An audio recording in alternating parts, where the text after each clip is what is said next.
It's Senior Bowl week, and we've got some head coaching changes, coordinator changes, how those will affect our players, and just what we can actually expect from those guys in the 2024 season. Welcome to the Birdhouse Dynasty show. I'm the Birdman, Chris Lemke. Let's get right to it.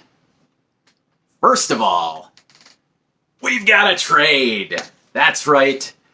Dynasty Land League, 12-team, Superflex, tight end premium, start 9. We've got Fantasy Godzilla giving up Lamar Jackson, Tyreek Hill, and Davante Adams. To is this DFS, who gives up JSN 106, the 112, and 2 25 first-round picks. Well, this is a monster one. This is what we play Dynasty for. If you want to break this one down, let's see. We've got, I could say we go with the 106 and the 225 firsts for Lamar, JSN for Tyreek, and the 112 for Davante. I think this trade works out great for both sides. It's exciting. This gets Fantasy Godzilla's semi-rebuild on its way, gaining 4 first-rounders, 2 and 25, including the 106 and 112 this season. He's building up that draft capital, leaves himself very flexible for this offseason, and even on into the start of the 24 season. If he hangs on to those 25 firsts, that will give him even more flexibility. For is this DFS? This is his shot. He's throwing it out there right in January. So adding Lamar, Tyreek, and Davante Adams, that's about as all in as it gets. All right? Let's move on, though, now to the Senior Bowl action this week. This week, I was really looking forward to seeing Michael Penix. He had a lackluster performance in the national championship game after a solid season. I watched him play a few games. I saw him against Wazoo, against USC, and then the championship game, as well as the semifinals. The first time I saw him this year, he just looked so smooth. He has the prettiest deep ball in this draft. He has just that placement, similar to what CJ Stroud showed last offseason and through the whole draft process. Stroud is actually probably younger than Penix, because Penix is a senior, hence in the Senior Bowl. But what I don't care about that is age. At this point, I mean, if he's going to play 10 plus years, it's really not going to matter if he's 34, 35, whatever age at that point. Him and CJ Stroud were going to be so close. Now it really just comes down to, does Penix have enough to get into the top 15 of the real NFL draft? I could easily see 3 quarterbacks going off the board, 1, 2, 3, and then now possibly I could even see Atlanta or Vegas taking Penix at 8 or 13. Woo! This could be exciting stuff.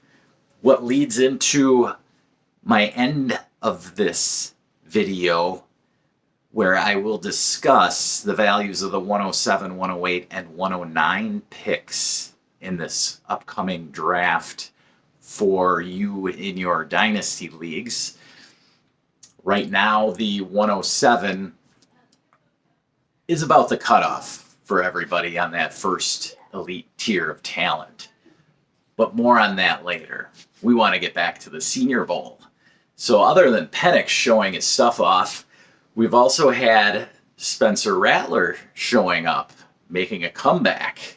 Now, you may remember Spencer Rattler from his time being a 5-star recruit and stepping onto the field at Oklahoma, only to have one Caleb Williams take over for him, kick him to the curb. he got sent out. Well, he chose to go to South Carolina with his talents, and he did all right with them in the SEC. It was tough competition, much tougher than he had in Oklahoma and what Caleb Williams had at USC. I think that Rattler has the tools. He's always had those. You can see the big arm. He kind of reminds me a lot of Will Levis, actually. And I do think that Rattler may have gotten himself up into the second round, possibly, of the NFL draft. Now, back to the other quarterbacks that were there. There was Bo Nix, who also showed up, and he hasn't really performed that well so far. So his stock may be falling, maybe to the late first, early second. Nix has a profile that reminds me a lot of our guy Baker in Tampa, who may or may not be back yet. We don't know. But now the Buccaneers have got themselves their offensive coordinator. It's a passing game coordinator for the Rams 2 years ago. This past season, he spent it in Kentucky as the offensive coordinator and quarterbacks coach. So he comes down to Tampa. We'll see if that'll be enough to keep Baker in-house. But back to Bo Nix, he has that fire and that juice that Baker plays with. And I do love that. And if he's falling just because of 1 or 2 days at the Senior Bowl, somebody's going to end up getting a good deal in the late first round, early second round for Mr. Nix. Moving on to the wide receivers at the Senior Bowl so far, the two names mentioned most by everyone that are shown up and shown out, that would be Roman Wilson of Michigan and Ladd McConkey from Georgia. Now, both of those guys have similar builds to Amon-Ra and JSN.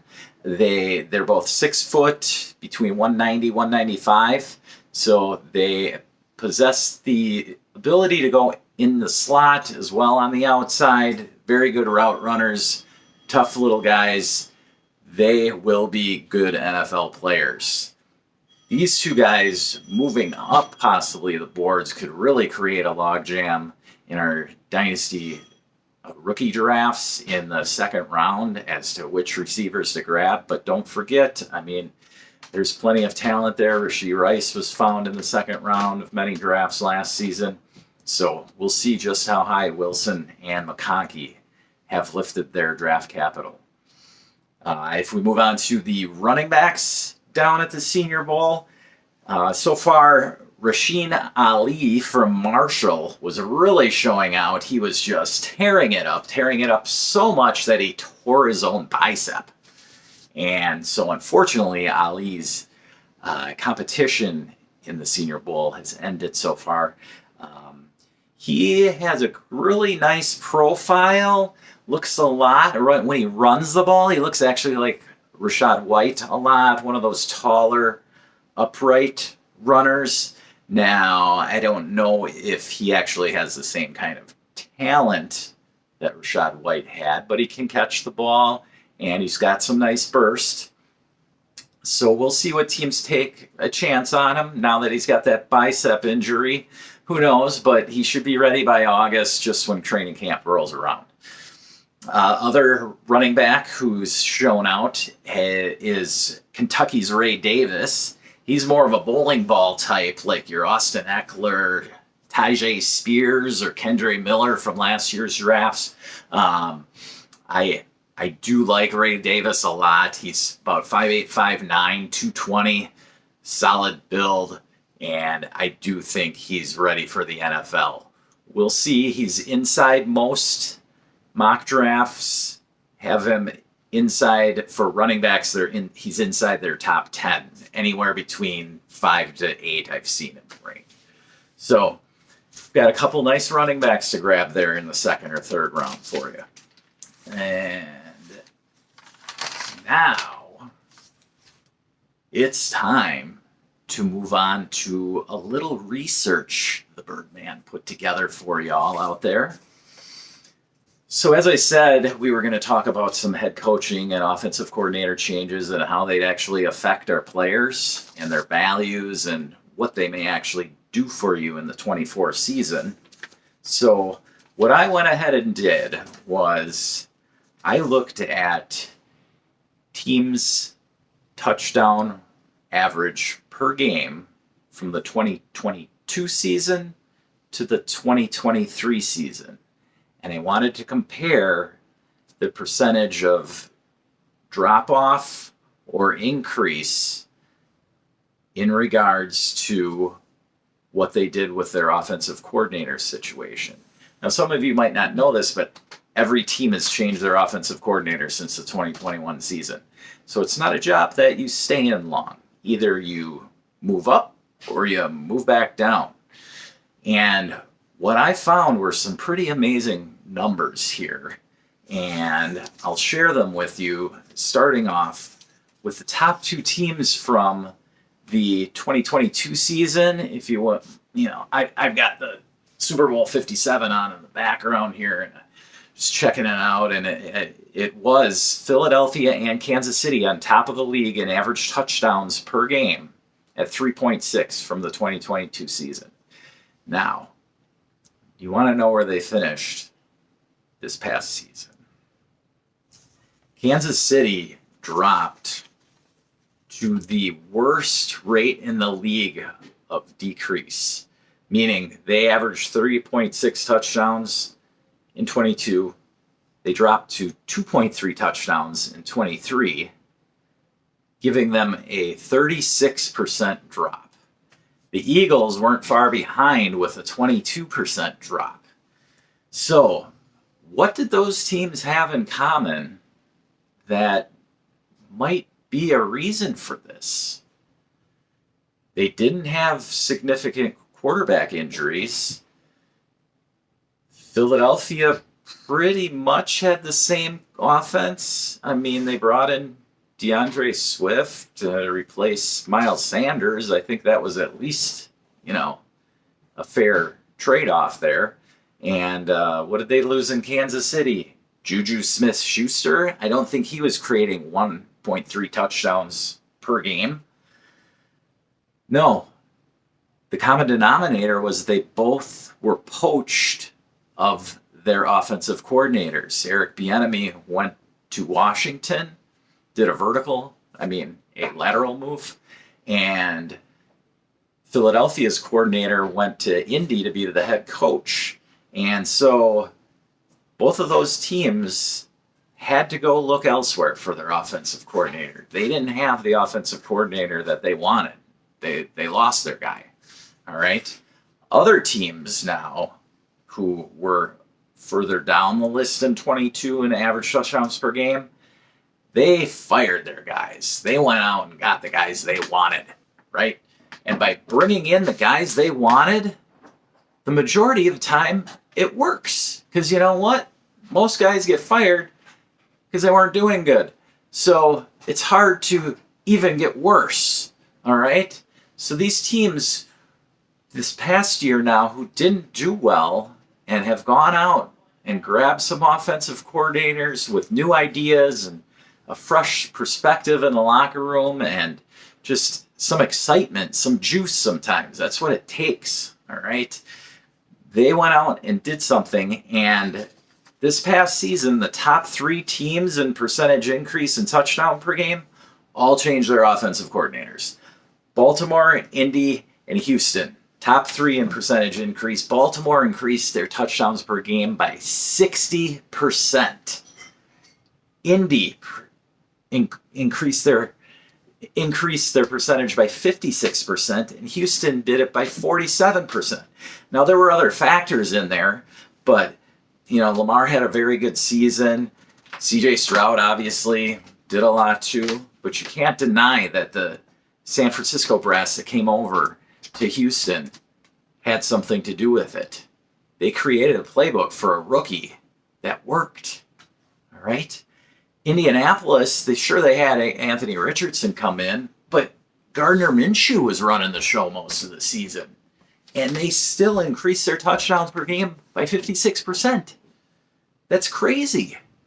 Fourth were the Rams. The Rams, well, they got Stafford back. That kind of helped. All right. If you go down the list, some other teams that I want to mention, Tampa, they increased by 21%, but now we were poached of our offensive coordinator. He went to be the head coach now with the Carolina Panthers. So that probably bodes well for Panthers. Now, granted, can't get much worse than it was this last season for them, but this provides an interesting buying opportunity for some Panthers. I know I've said in the past I didn't really care for Bryce Young, but if you're buying him for an early second, and you're rebuilding, hey, might be worth a shot. I mean, it really boils down to how much you might like Penix, J.J. McCarthy, or Bo Nix. Those three quarterbacks seem to be possibly in that range as well. So you might want to go with the guy who already has a year of experience, or just the guy that is going to be the starter from day one. Those three quarterbacks, they might have to wait a while. They might have to wait a whole year before they get some action. All right? So those are things you have to consider when thinking about Bryce Young. The other guys there in Carolina, I don't know that they're, Chuba Hubbard, sure, he's cheap right now. So a late second, that might get it done. All right. That would be a decent opportunity. Okay. And as far as the receivers go, I don't know who I'd throw a dart on there. I guess Mingo, but I don't know. The Carolina situation isn't all that exciting. I got to see what they actually do to that wide receiver room this offseason before I even get excited at all about Bryce Young. Now, back to some of the other squads here. Pittsburgh, they got rid of Matt Canada last season, and now they brought in the one and only Arthur Smith. Pittsburgh brass said, "You thought it was bad last year? Hold my beer. I give you Arthur Smith." So, us in fantasy land, we obviously have our disdain for Mr. Smith and what he did to our precious Bijan Robinson last year. The guy who was supposed to come in and get a Derrick Henry-like workload, and instead split touches about 60-40 with a guy named Tyler Algier. Just didn't make sense to us. You've got guys on the outside like Drake London and Kyle Pitts. And what do I want to do if I'm Arthur Smith? Let's throw the ball 21 times a game. Are you kidding me? The guy just drove me crazy. And now Pittsburgh, you get to have that fun. Get rid of your Deontay Johnson, George Pickens, and if you haven't gotten rid of Kenny Pickett now, go get a fourth rounder for him. All right, maybe not that bad. I'm exaggerating. However, if you own Kenny Pickett, you know how bad it is. So, I'm just not all that excited about the Pittsburgh passing game anymore. But Najee, Jalen Warren, they should see plenty of work. Arthur Smith is going to be running them ragged. All right. Moving along to another franchise that made a change. Now, this one was able to poach the offensive coordinator from the Bengals, and that would be the Tennessee Titans. The Titans are a little slim on talent right now. However, this does create a nice opportunity for Mr. Will Levis. He's going to have a fresh new perspective in there. He's getting a man who dealt with a young Joe Burrow and was able to help him succeed very well so far in his career. Then, aside from him, what do we have? Treylon Burks, Tajay Spears. Henry's going to be gone, so those two wouldn't be bad buys in my opinion. Burks, you can get dirt cheap right now. Nobody wants the guy. The way I construct my rosters, Burks may not fit in, but I mean, at this point, I can drop him on the end of the bench. He's got enough talent. I mean, that talent is definitely there, but he's kind of reminding me of, let me think, the stats you're going to get from him, are going to be like Kadarius Toney's. All right, they're going to be very underwhelming. He'll pop off once or twice, but otherwise very underwhelming. We need to see what kind of talent they bring in from the draft to help Will Levis. Regardless, Mostert down on the Titans. I see it as a decent buying opportunity. And now back to Arthur Smith's old stomping grounds, the Falcons. Falcons went out and brought in Raheem Morris, who also brought in some brass with him from the Rams. So they're going to be running a little bit different of an offense this year. One that's a little more pass happy. And I guarantee you, it ain't going to be Desmond Ridder or Taylor Heineke running the show. They're going to go after Cousins. They're going to go after Russell Wilson. They're going to find somebody. And if that doesn't work in free agency, then it may be Michael Penix that slides into Atlanta. Trust me, with my Drake London shares and the ones I have of Pitts, I'd love having Penix throwing the ball. No problem at all. After that, let's see. We've got the Chargers. The Chargers had a terrible offensive season with Kellen Moore running the show there.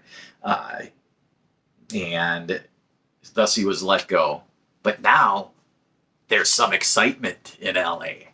Back with Jim Harbaugh and his fellows that he's bringing in from Michigan with him. We'll see.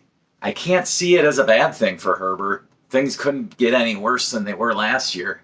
Austin Eckler was just terrible. Plenty of receivers were hurt. Keenan Allen still did very well. Very well for me, I might add. I had him on plenty of rosters last season. I'm just going to hang on to him and ride him into the ground, basically, because there's no reason to get rid of him. Mike Williams, I see as a highly likely cut candidate. So behind them, they've got Josh Palmer and, of course, Quentin Johnston. Now, I don't exactly want to buy into Johnston, all right?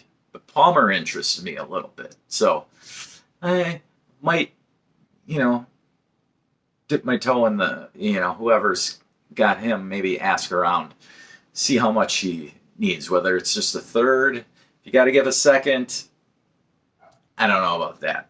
But that's up to you to decide. If you've got 5 seconds, then, you can get rid of him. But aside from that, the Chargers, I just think, have a much better perspective from a franchise now with somebody like Harbaugh in there as opposed to Staley. I mean, Staley from after year one where he went for it on fourth down all the time from his own 20 even to being the most conservative play caller in the league over the last couple of years, the guy just kind of sort of gave up. Now they've got Harbaugh, who's been successful no matter where he's been as a coach. And I just see good things for Herbert. It really solidifies his dynasty value. Now, any questions anybody had about what kind of quarterback he was, I think that he has that good insulated value now for you. And the numbers will be there. He may not have to sling it 40 plus times a game now with Harbaugh there, but his efficiency will get better. His average touchdowns per pass, it will increase. All right. The Chargers will be an over 500 team this year. You can mark that down. All right. Harbaugh is going to come in and Kansas City better be ready. Moving down the list now, the last couple of teams I wanted to mention would be Philadelphia, who, after having a huge downturn. Now they went out, got rid of their offensive coordinator, and brought in Kellen Moore. Well, let's see what he can do. Kellen Moore is not, it's not like he forgot how to coach football or run an offense, okay? He ran, I don't know how many years he was in Dallas, but every year they were there, they were top 5, okay? So I see a return to the elite status with that Philly offense. Way too much talent there not to. I know that Jason Kelce retired, and maybe the tush push won't work as well, but I think that they will get at least back up to 3 touchdowns per game, I would say. So Jalen Hurts has been really falling. If anybody's been following the KTC, that's Keep Trade Cut numbers, he's dropped down to, I think, 7 or 8 now, which is a little odd. I think that's just a hair low. If I'm doing a new startup, I'd still have Hurts ranked 3rd or 4th, in my opinion. All right. I just don't see, with A.J. Brown staying, Devontae Smith there, Dallas Goedert, whoever they have at running back, it doesn't matter. They are going to score points. They're going to bounce back. All right. They needed some juice. They're bringing in Kellen Moore. I think he can run the show there efficiently. Next on the list is the Cincinnati Bengals. Now, right above Philadelphia here, when we get to the bottom quarter of performers this past season in percentage lost, touchdowns per game, you can tell immediately these teams, they fall into one of 2 buckets. Either their quarterback was injured for significant time, or they lost their offensive coordinator from the previous year. All right. The coordinator change that Philadelphia and Kansas City were made to do is basically, in my opinion, a major factor in their offensive downfall. And the other teams, you've got Minnesota with Kirk Cousins and his injuries, Cincinnati with Burrow being hurt, the Jets, obviously, Rodgers, the Giants, Daniel Jones, New England, Mac Jones just sucking, and Carolina completely falling apart. Now, Cincinnati is an odd one. So, like I said earlier, they did have their offensive coordinator poached, Mike Callahan. He went to Tennessee, brought his dad along with him from Cleveland. He was their offensive line coach, and which is, mind you, is another very helpful thing for the Titans. Their offensive line was atrocious last year. So the Bengals lose their offensive coordinator, but get a healthy Joe Burrow back. So I don't know if they scored 23% less touchdowns per game. That's a pretty significant number. But when you consider that Jake Browning was running it for a long time this season, that probably is a good reason. All right. Next year, healthy Burrow, healthy Chase. Doesn't matter who they have on the other side of them, whether it's Higgins or they drafted another tall, lanky number 2 in the draft in the 1st or 2nd round. I think that the Cincinnati Bengals will be back. They still finished, 9-8 or 8-9 without Burrow playing all those games. I mean, it shows there's still some talent there, and Zach Taylor actually does know how to coach. He is a offensive-minded coach, so I don't know that his offensive coordinator leaving will be as much of a downfall for them, but that remains to be seen, and that's for you to decide whether you think that Joe Burrow is a deal right now, or Jamar Chase is a deal right now. The fact that both of them are actually available, though, in your league, possibly, that says something. Because 2 guys that are that talented, I would not have on. It would be very, very hard for me to want to trade them, to get an actual offer. that I'd be excited about to deal either of those guys. So again, know your league's economy, know whether the quarterbacks are up here, if they're here, or if they're here. All right, Superflex leagues, they are the king. However, it varies. 10-team leagues, quarterbacks are a little more available because there's more to be dispersed. All right, there's 32 starting quarterbacks. 10-team league, everybody theoretically could have 3. In a 12-team league, though, times 2, that's 24. You only have 8 left. Somebody's going to be left holding the bag there at quarterback. That increases the demand, the need for quarterbacks. So it does make a difference, 10-team to 12-team, what the value of quarterback should be in your league. And then also, what have they been going for lately? All right? Consider the trade I talked about earlier. All right? Lamar, basically, for the 106 and 2 firsts is essentially what he went for in there. Now, would I have taken it if I want to rebuild? Yeah, probably. I would have rather had a pick at least in the top 3 or 4, honestly, or gotten a different starting quarterback back, and then maybe just a first on top of it, like say